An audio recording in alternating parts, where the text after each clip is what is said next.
Good morning, everyone. I'm Teresa. I'm David. We're in the middle. Well, we're retired and road tripping. We really are. I'm retired. Dave's retired. And we have been road tripping. We're ending up our North Dakota, South Dakota trip. We found ourselves here at Hollenberg Station outside of Hanover in northeast Kansas. Hang on, let me flip this. This is the last original Pony Express station in its original location in Kansas. So here we are, and we're going to go in. We just met the lady. She said, I just opened it up. Help yourself. Come and see me at the visitor center. So that's what we're going to do. The Hollenberg Ranch House was built in Cottonwood Creek around 1857 by Gerald Hollenberg. And 3 years later, it became a Pony Express home station and later a stage station for immigrant travelers. All right, we're inside. Got the wood stove.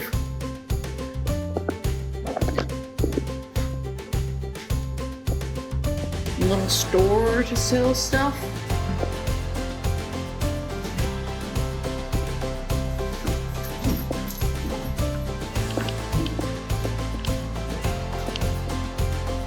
This is what the back of the wall looks like.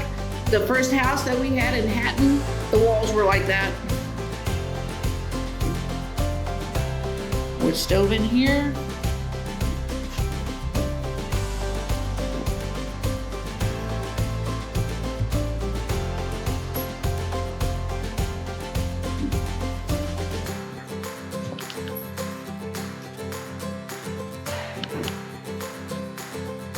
This is where the food was cooked. Wow. They pointed this out. See that right there? Probably the root cellar, so that they could keep food. Yeah, good catch, Dave. 1860, many people came to the Hollenberg Station every day. Immigrants on the Oregon Trail, Pony Express riders, and stagecoach passengers. They eat and drink in the tavern, buy goods in the store, and have their wagons repaired and horses shod by the blacksmith. The trunk below holds important objects. Washboard, gloves, letters. Here's a mochila used for the Pony Express riders. The mail would be in there, and this would go over your horse. The tavern and the store, Publix room of the Hollenberg Station served as an inn. They were somewhat like restaurants, convenience stores, and motels of today. And there are the prices. Look at this little itty bitty door. I'm doing it. They got it open. Ugh, I don't know what I'll find up here. It's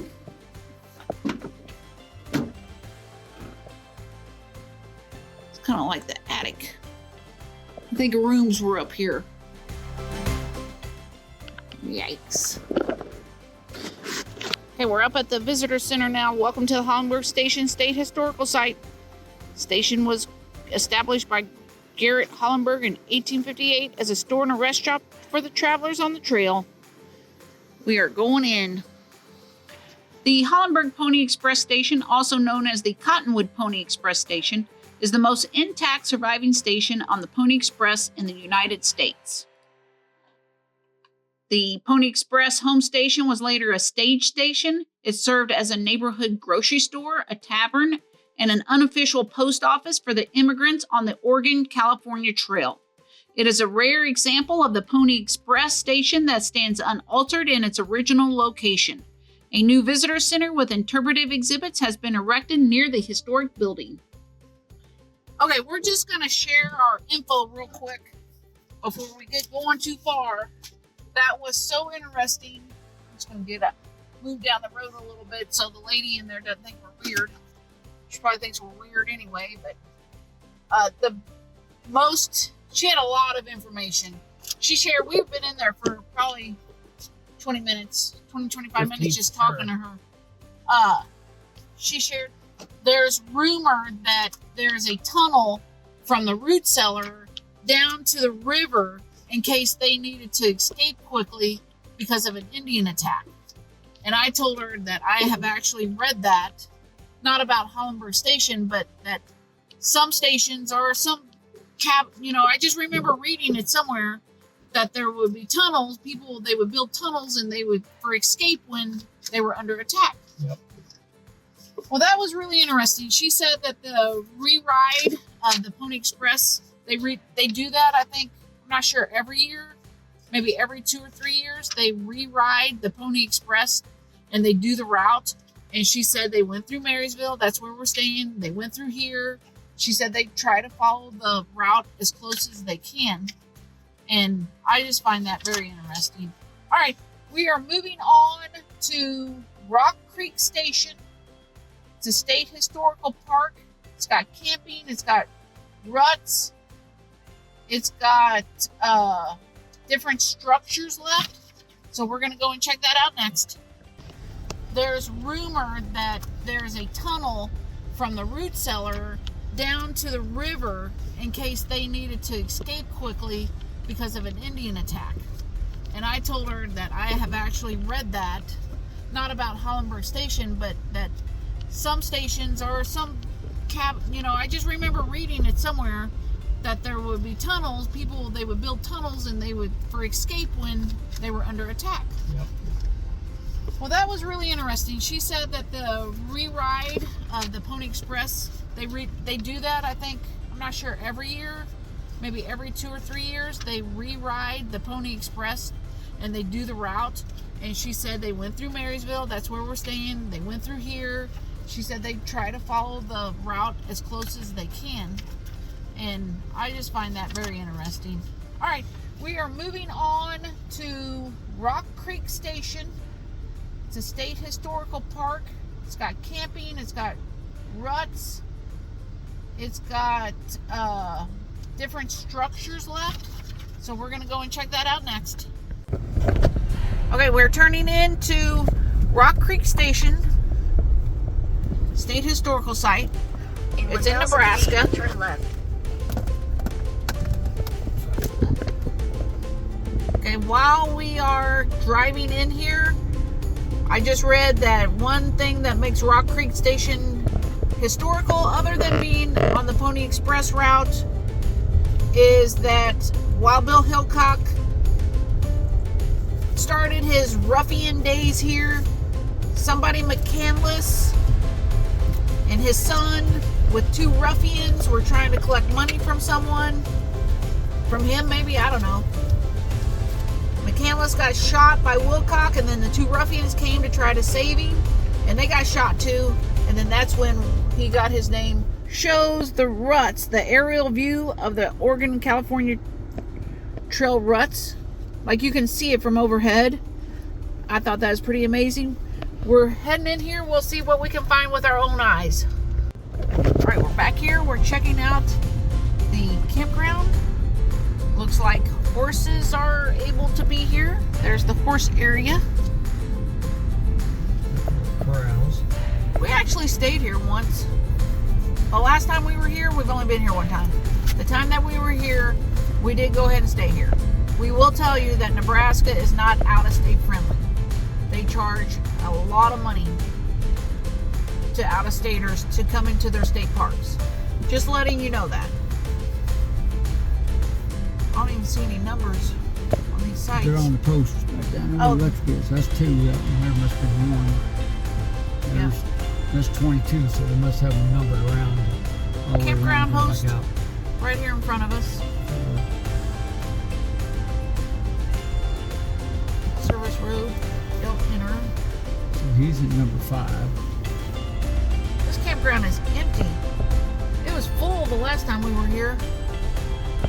Must have been a weekend. 6 to the right, 7 to the right, 8 to the right. I think 8 is where we stayed. And I have no idea if we were in the truck camper or if that was back when we were doing van I camping. think we was van camping. 9. Nothing looks like it's on. Just trust me when I tell you that I don't think this is normal. Like the time that we were here, this place was packed. We were glad and lucky that we found a spot. Might have been over 4th of July. It might have been, I don't know, but this is unusual for us. 12, 13, all with electricity, picnic table, and a fire ring. We got tent camping Tent in here. camping down in the woods. 1, 2, 3. 3 sites in there. They got little playground area for the children. Here we go with number 14, number 15. Picnic shelter. Just a random shelter out there. Number 16. Now let's switch sides of the road.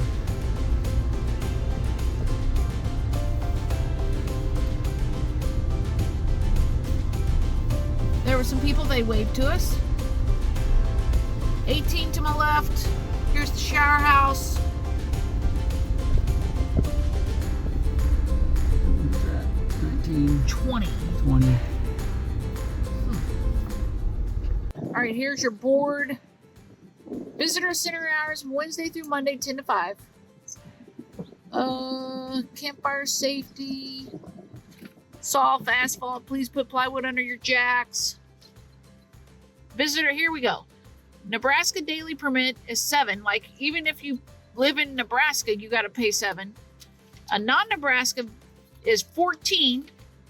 And then electric is $25. Basic is $15.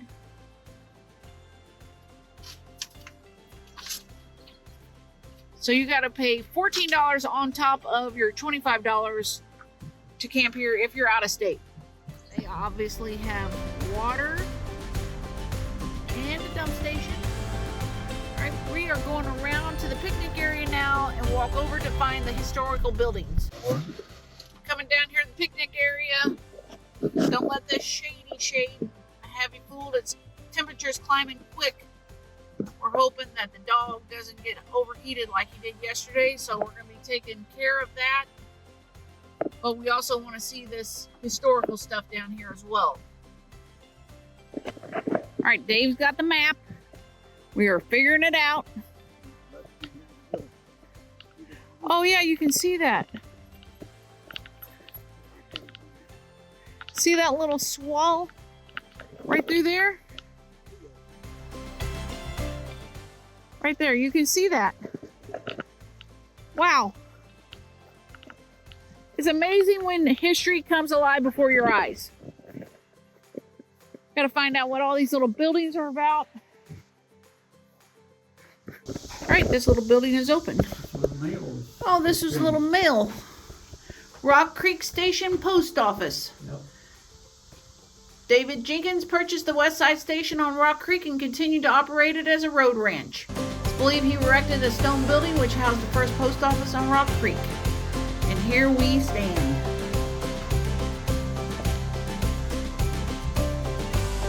Neat. All right, they have a little where you can look inside one of these little wagons. You can see right here, there is not a lot of room in here for all that stuff they had to pack. Wow. All right. Dave's been in here. He says this is called West Ranch. Oh, it's actually a lot cooler in here than out there. The West Ranch can be seen in the distance in 1860 photograph. The ranches began sprouting up along the overland trails to profit the ongoing westward migration. This is really cute. Dirt floor. Dirt floors, check that out. Here you can see the real ruts right here. You're walking on them. This is like real.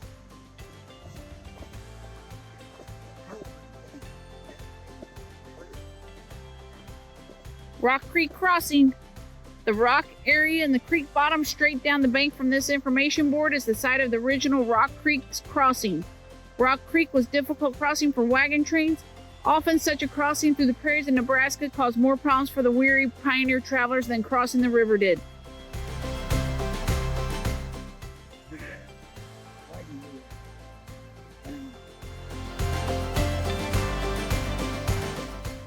Right there.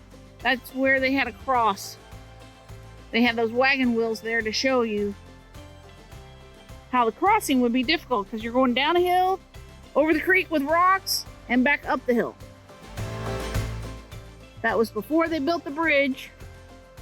And Dave said that he read if you wanted to use the bridge, you had to pay a toll. All right, we're going to go ahead and put an end to Rock Creek Station video. National, is it a national historical site or is it a state historical State. State historical. We're not sure. You know, it's some kind of historical site. Immigrants and way station. They had a post office. They had a stable. They had horses. Pony Express. We just love this kind of history. When you can see the ruts of the Oregon Trail with your own eye. Historical site. State historical site. When you can see the wagon wheel ruts, like it all just becomes more real. You know, sometimes history, you just can't believe it until you see it, and then you're like, oh my gosh, even though you know it's real. Okay, Dave, we are tired.